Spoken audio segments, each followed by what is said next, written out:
പഞ്ചവർണ്ണ തത്ത വിട്ടിട്ട് ജയറാമേട്ടന്റെ ക്യാരക്ടേഴ്സ് നമുക്ക് പറയാനായിട്ട് ഒരു എണ്ണം ഉണ്ടെന്ന് അറിയാം. എന്നാലും ഏറ്റവും ഇഷ്ടപ്പെട്ട ജയറാം ക്യാരക്ടറൈസേഷൻ ഏതായിരിക്കും? ജയറാമേട്ടന്റെ ക്യാരക്ടർ എനിക്കൊരു കെട്ട് പടങ്ങളും കഥകളും പാട്ടുകളും ഒക്കെ അറിയാവുന്ന ആളെന്നുള്ളത് എനിക്ക് മഴവിൽ കാവടി വലിയ മഴവിൽ കാവടിയിലെ ആളെ എനിക്ക് അയാളുടെ ഒരു നിഷ്കളങ്കതയും അയാളുടെ ഒരു അവസ്ഥകളും എല്ലാം വളരെ ഇഷ്ടമാണ്. ഹെഡ് ക്ലീനിങ് ഡിപ്പാർട്ട്മെന്റിൽ വർക്ക് ചെയ്യുന്ന മഴവിൽ കാവടിയിലെ ആളെ എനിക്ക് വലിയ ഇഷ്ടമാണ്. ഒരെണ്ണം ഇടക്ക് ഞാൻ കേറട്ടെ, അയലത്തെ അദ്ദേഹം നല്ല ക്യാരക്ടറാണ്. ഒരുപാട് ക്യാരക്ടറുകൾ അങ്ങനെ ഉണ്ട്.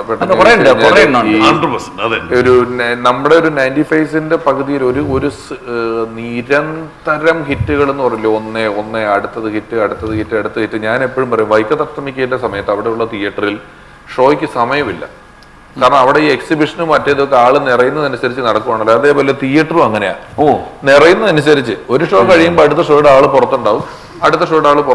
അങ്ങനെ ഈ മേലേപ്പുറമിലാൻ വീട് എന്ന് പറയുന്ന പടം 24 മണിക്കൂറും മേലേപ്പുറമിലാൻ വീട് ഓരോന്ന് കഴിയുന്ന അത് ഞാൻ കയറി കണ്ടിട്ടുള്ള ആളാണ് ഞാൻ. അതിന്റെ ഒക്കെ ഒരു അത്ഭുതവും കൗതുകവും എനിക്ക് വലുതായിട്ടുണ്ട്. പിന്നെ ഈ സിനിമയ്ക്ക് തമിഴ്നാട് ബന്ധം, നസീർ സാറിന്റെ മറുനാട്ടിലൊരു മലയാളി പോലെയൊക്കെ ഉള്ള സിനിമകൾ ഉണ്ടെങ്കിലും ഡയറക്റ്റ് ഈ തമിഴ്നാട് കേരള ബോർഡർ ഒരു ഹിറ്റ് മെറ്റീരിയൽ ആണ് എന്ന് കാണിച്ച് സിനിമകൾ തുടങ്ങി വെച്ചത് മഴവിൽ അവിടെ തൊട്ട് അങ്ങോട്ട് എടുത്ത ഒരുപാട് സിനിമകളുണ്ട്. അത് അത്തരത്തിൽ പടങ്ങൾ ഉണ്ടാവുകയും ചെയ്തല്ലോ. അത് ബൈലിംഗ്വൽ എന്ന് പറയുന്നത് വീട് തമിഴ്നാടുമായിട്ടുള്ള ബന്ധമുണ്ട്, മഴവിൽ കാവടിക്ക് തമിഴ്നാടുമായിട്ടുള്ള ബന്ധം. അങ്ങനെ ആ ഒരു ബന്ധം പിന്നീട് ഒരുപാട് പേര് അങ്ങനത്തെ സിനിമ ഇഷ്ടം പോലെ ഇങ്ങനെ മിണ്ടാതെ ഇങ്ങനെ ഇരിക്കുക.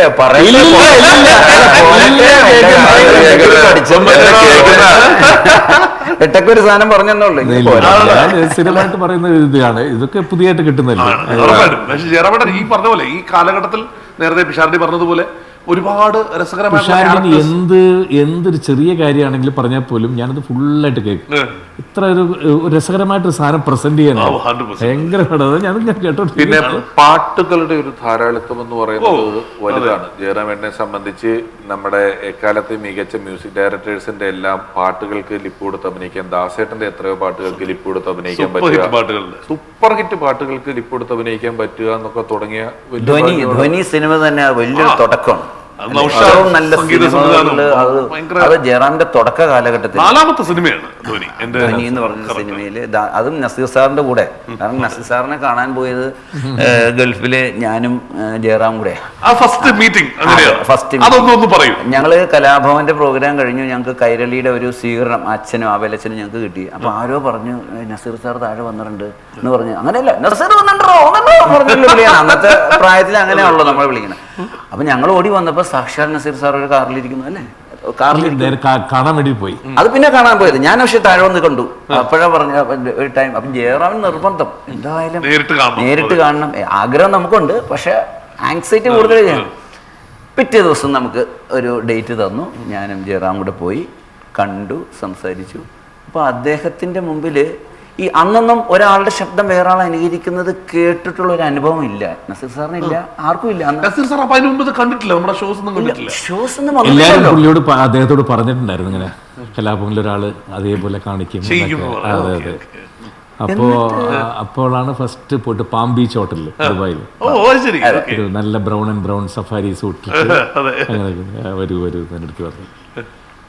എല്ലാവരും പറഞ്ഞു എന്നെ പോലെ കാണിക്കുന്നുണ്ട് ആൾ. ഞാൻ പറഞ്ഞു കാണിച്ചാൽ കുഴപ്പമുണ്ട്. പണ്ടൊക്കെ ആലപ്പി ഷെഫാണ് എന്നെ പോലെ കാണിച്ചത്. പക്ഷെ ഇത് വളരെ നാച്ചുറലായിരിക്കും എല്ലാവരും പറയും. ഒന്ന് കാണിക്കുന്നു പറയും. പിന്നെ കാണിക്കാൻ പറഞ്ഞ കാണിച്ചപ്പോ നമ്മളൊക്കെ വിചാരിക്കുന്ന ചിരി എങ്ങനെയാ, അങ്ങനല്ലേ ചിരിക്കുന്നത്. പുള്ളി പിടിവിട്ടു പോയി ചിരി. എന്തായിരുന്നു ആദ്യം കാണിച്ചത് അദ്ദേഹത്തിനോട്? അത് ഇങ്ങനത്തെ ശബ്ദങ്ങളൊക്കെ കാണിച്ചു. അതിനുശേഷം കുറച്ചും കൂടി ലിബേർട്ടി കിട്ടിയപ്പോൾ കുറച്ച് സാറ് പണ്ടത്തെ കുറേ ലവ് സീൻസ് ഒക്കെ കാണിച്ചോട്ടെ. അതെന്താ അതിനടുത്ത് ചോദിച്ചു.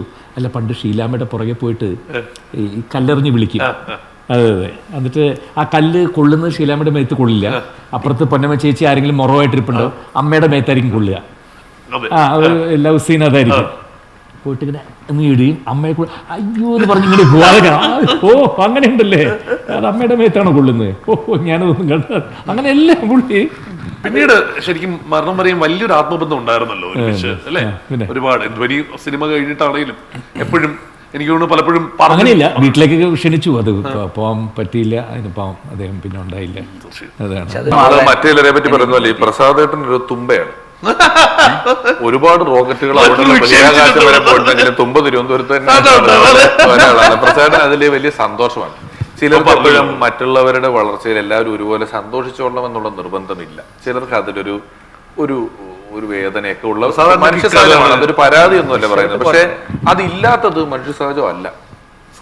അസൂയ ഉണ്ടാകുക, അയാളോട് ദേഷ്യം ഉണ്ടാകുക എന്ന് പറയുന്നത് വളരെ നോർമൽ. അത് തെറ്റെന്നല്ല പറയുന്നത്, തെറ്റിക്കിടക്കുന്നത് പ്രസാദനാണ്. കലാഭവനിൽ ചെല്ലുമ്പോൾ ബാക്കിയുള്ളവരെല്ലാം ഓൾറെഡി ഉള്ള ആൾക്കാരാണ്, അവരിലേക്കാണ് ചെന്നെത്തുന്നത്. എപ്പോഴെങ്കിലും ഒരു ഹൈറാർക്കി ഫീൽ ചെയ്തിട്ടുണ്ടോ? എപ്പോഴെങ്കിലും ഒരു വ്യത്യാസം നിങ്ങളുടെ ഇടയിൽ എപ്പോഴെങ്കിലും അടുത്ത ഒരിക്കലും ഇത് ചെയ്തിട്ടുണ്ടായിരുന്നില്ല എന്നും ഒരു അക്സെപ്റ്റൻസ് ഉണ്ടായിരുന്നു അല്ലേ അതിനകത്ത്? അന്നത്തെ കാലത്ത് എന്തായിരുന്നു കലാഭവന്റെ ഒരു പ്രോഗ്രാമിന് പോകാന്ന് പറഞ്ഞാൽ ഇന്ന് ഒരു വലിയൊരു സിനിമയിൽ ആക്ടർ പോകുന്നതിന് തുല്യമാണ്.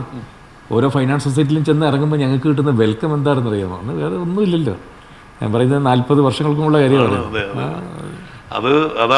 അതിലേക്ക് തുടക്കം. അത് കഴിഞ്ഞൊരു റെയിൽവേ സ്റ്റേഷനിലോ എവിടെയെങ്കിലും അല്ലെങ്കിൽ ബസ് സ്റ്റാൻഡിലോ പോയി നിന്നാലും ഒരു നടന്റെ ചുറ്റും കൂടുന്ന പോലെയാണ് ആൾക്കാർ കൂടുകയാണ്. പ്രോഗ്രാം കണ്ടിരുന്നു, അത് ഇത് ഇന്നത്തെ പോലെ സെൽഫി എടുക്കാനില്ല. അതെ എന്നാലും വന്ന് കണ്ട് അത് സംസാരിക്കുന്നത് ഒരു അതപ്പോ അപരൻ അഭിനയിക്കുന്ന സമയത്തും ആ ഒരു സ്റ്റാർഡം എൻജോയ് ചെയ്തിരുന്നു അല്ലെ?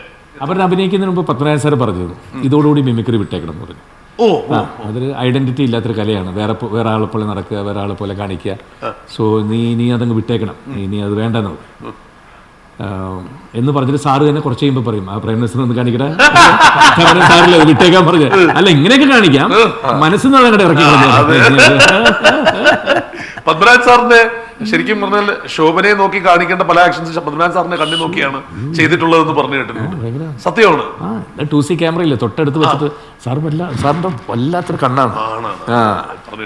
ഇനി നീ അവളുടെ മുഖത്ത് നോക്കി പറയുന്നു എനിക്ക് ഇഷ്ടമാണെന്നുള്ളത്, പറഞ്ഞോളൂ എന്ന് പറഞ്ഞിട്ട് സാറാണ് നിൽക്കുന്നത്. ഞങ്ങളുടെ ആദ്യത്തെ ട്രിപ്പ് കഴിഞ്ഞപ്പോൾ അന്ന് ഞങ്ങളെല്ലാവരും ഒരേപോലെ ആയിരുന്നു 87-ല്. അതിന്റെ വീഡിയോ കാസറ്റ് റിലീസായിട്ട് നമ്മുടെ രണ്ടാമത്തെ ട്രിപ്പ് പോയി 88-ല്. അപ്പോൾ തന്നെ ജയറാം സ്റ്റാറായി. കാരണം ജയറാമിന് ആയിരുന്നു അത്ര ഒരു സ്റ്റാർ വാല്യൂ ഉണ്ടായിരുന്നത്. ഞങ്ങളുടെ കലാഭവന്റെ ഷോ എല്ലാവരും ഒരേപോലെ ആയിരുന്നു പേയ്മെന്റ് ഒക്കെ. എങ്കിൽ പോലും രണ്ടാമത്തെ ഷോയിൽ തന്നെ ജയറാമിന് ഒരു ഗ്ലാമർ.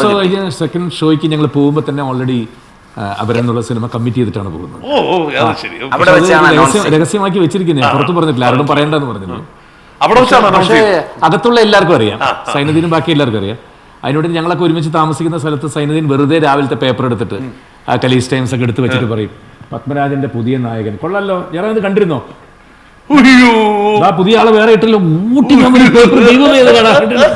അങ്ങനെ പറ്റിച്ചോണ്ടിരിക്കും കാലഘട്ടം. ഒരുപക്ഷെ എനിക്ക് തോന്നുന്നു നമ്മൾ ഏറ്റവും കൂടുതൽ എൻജോയ് ആണ് ഗോൾഡൻ ഇറ ഓഫ് മിമിക്രിയുടെ ഒരു സ്റ്റോറിയിലൂടെയാണ്. ഇവരൊന്നും മിമിക്രി, ഞാനൊക്കെ മിമിക്രിയിൽ വളർന്ന ആളെന്ന് വേണേ പറയാം. ഇവര് മിമിക്രിയെയും കൂടെ വളർത്തിയിട്ടുണ്ട്.